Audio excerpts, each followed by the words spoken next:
Bismillahirrahmanirrahim. Let's learn manners of sneezing.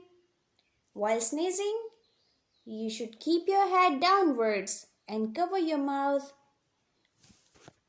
If you don't have tissue paper at the moment, then cover your mouth with your elbow.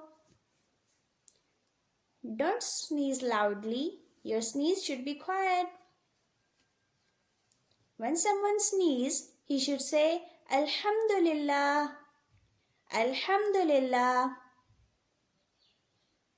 And when you hear someone sneezing and saying Alhamdulillah, in reply you will say Yarhamukallah. You know, Allah likes sneezing but dislikes yawning.